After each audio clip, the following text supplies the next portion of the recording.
Knowledge world میں خوش آمدید۔ پچھلی ویڈیو میں ہم نے سیریا وار کے بارے میں بات کی تھی۔ اب ہم اسی کے آگے شروع کرتے ہیں کہ یہ وار کس بنا پر شروع ہوئی، کیا وجہ تھی۔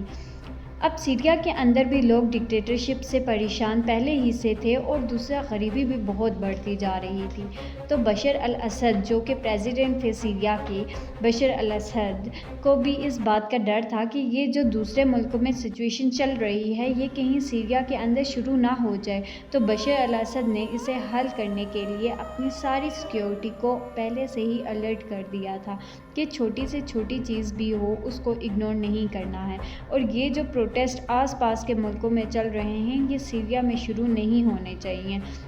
لیکن بشر الاسد کو بالکل یہ معلوم نہیں تھا کہ جیسا وہ سوچ رہے ہیں اس کا بالکل اپوزٹ ہوگا۔ اب ہوتا کیا ہے، فروری 2011 کا وقت تھا اور سیریا کے ساؤتھ میں ایک دارا نام کی جگہ تھی، اور یہاں پر ایک اسکول تھا جو کہ القماری ایک مسجد تھی اس سے تھوڑی دوری پر ہی تھا۔ اس اسکول کے اندر 7 کلاس میں ایک 14 سالہ ایک بچہ تھا جس کا نام تھا معاویہ سیاسنے۔ یہ نام آپ یاد رکھیے گا۔ آپ حیران ہو جائیں گے کہ اس 14 سال کے بچے کے ایک انسیڈنٹ کی وجہ سے پچھلے 10-12 سال سے سیریا کے اندر ایک بہت کمپلیکیٹڈ سول وار چل رہی ہے، اور دنیا بھر کی سپر پاورز جیسے US، رشیا، ایران، یہاں تک کہ ISS جیسے ٹیررسٹ آرگنائزیشن جو ہیں یہ سب آمنے سامنے آ کر کھڑے ہو گئے۔ ایسا کیا کہا تھا اس بچے نے وہ بھی ڈسکس کر لیتے ہیں۔ ایکچولی 26 فروری 2011 تھا اور معاویہ کے ساتھ 14 اور اسٹوڈنٹس تھے جو باقی لوگوں کی طرح ہی آس پاس کے ملکوں میں پروٹیسٹ چل رہے تھے ڈکٹیٹرشپ کی وجہ سے، اس کو نیوز اور ریڈیو کے تھرو سن رہے تھے۔ اور سیم ڈے کیا ہوتا ہے کہ معاویہ جو تھا اس نے اپنے اسکول کی دیوار پر عربک میں لکھا "it's your turn doctor". Actually Bashar al-Assad جو کہ پریزیڈنٹ تھا یہ لندن سے ویسٹرن آئی ہاسپٹل سے پڑھائی کر آیا تھا، تو سب لوگ اس کو ڈاکٹر بھی کہتے تھے۔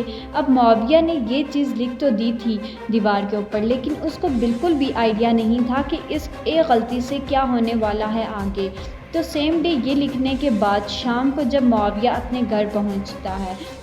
تو یہ اپنے فادر کو بھی اس بارے میں بتاتا ہے، اور فادر جو تھا وہ کافی ڈر جاتا ہے۔ اس کو معلوم تھا کہ گورنمنٹ اس چیز کے لیے بہت سخت سزا دے گی۔ انفیکٹ اس نے معاویہ کو چھپنے کو بھی کہا، لیکن تب تک بہت دیر ہو چکی تھی۔ بہت سارے لوگوں نے اس دیوار پر لکھا ہوا پڑھ لیا تھا، اور دارا علاقے کے سیکیورٹی چیف جو کہ بشر الاسد کا رشتہ دار تھا عاطف نجیب، اس تک یہ بات پہنچ چکی تھی اور وہ بہت ہی غصہ ہو جاتا ہے۔ اب اس کو بہت اچھے سے معلوم تھا کہ آس پاس کے ملکوں میں ڈکٹیٹرشپ کے خلاف وار چل رہی ہے، تو ایسے اگر اس طرح کی حرکت کو اگنور کیا گیا تو یہ اس کے لیے بالکل بھی صحیح نہیں ہوگا۔ تو نیکسٹ ڈے یعنی 27 فروری 2011 کو سیکیورٹی فورسز اس اسکول کے پاس پہنچ جاتی ہیں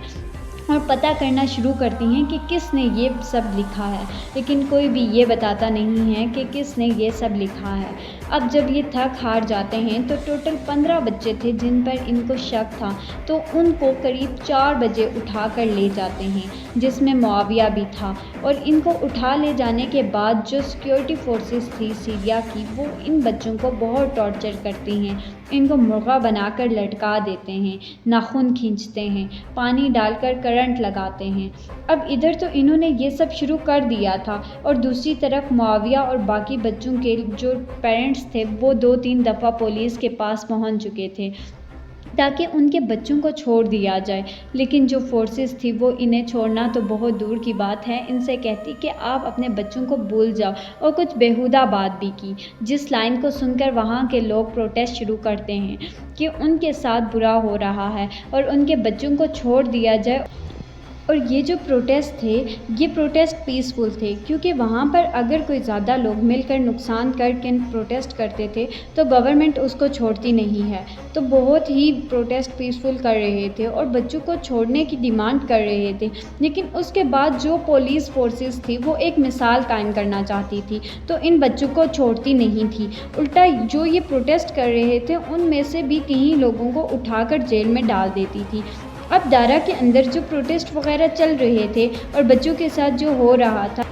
اور اس کی جو خبر تھی وہ سیریا کی باقی سٹیز تک بھی پہنچنے لگی اور لوگوں کو معلوم ہونے لگا کہ دارا کے اندر کیا چل رہا ہے اور باقی جگہ میں بھی پروٹیسٹ ہونے لگے اور 15 مارچ 2011 آتے آتے سیریا کے ایریاز جیسے دماسکس، الیپو، ہومس، لٹاکیا، حما، ان سب جگہ پر لوگ گورنمنٹ کے خلاف ہو گئے کہ یہ بہت زیادہ ناانصافی ہے، ان بچوں کو چھوڑا جائے۔ اور جو ایک چھوٹا سا پروٹیسٹ جو دارا ایک چھوٹے سے ایریا میں شروع ہوا وہ سیریا کے الگ الگ علاقوں میں شروع ہو جاتا ہے اور یہ وہ وقت تھا جب بشار الاسد کی جو رجم تھی اس کو لگنے لگا کہ یہ جو بچوں کو ان نے پکڑا ہے یہ صحیح ڈیسیژن نہیں ہے، اس سے بات اور خراب ہو سکتی ہے۔ تو اس سارے پروٹیسٹ کو روکنے کے لیے مڈ اپریل 2011 قریب 45 دن یہ بچوں کو رکھتے ہیں اور سیرین گورنمنٹ جو معاویہ اور اس کے باقی دوست تھے ان بچوں کو چھوڑ دیتی ہے۔ اب گورنمنٹ نے ان بچوں کو چھوڑ تو دیا تھا لیکن جب یہ بچے باہر آتے ہیں تو ان بچوں کی حالت دیکھ کر ہر کوئی بہت زیادہ غصہ ہو جاتا ہے۔ یہ چھوٹی عمر کے جو بچے تھے اپنے پاؤں پر کھڑے نہیں ہو پا رہے تھے، پورے جسم میں ان کے زخم تھے اور بچوں نے جب اپنی کہانی بتائی اور یہ کہانی جب دور دور تک پہنچی تو لوگوں کا غصہ بہت زیادہ بڑھ گیا اور لوگوں نے دوبارہ سے پروٹیسٹ کرنا شروع کیا اور 22 اپریل 2011 کو جمعے کی نماز ادا کر کر وہ روڈ پر نکل کر یہ لوگ پھر سے پروٹیسٹ کرتے ہیں، لیکن اس بار یہ لوگ پیسفل پروٹیسٹ نہیں کرتے، اس دفعہ یہ بشار الاسد کے خلاف جلوس نکالتے ہیں۔ اس دن کو فرائیڈے آف ڈگنیٹی بھی بولا جاتا ہے۔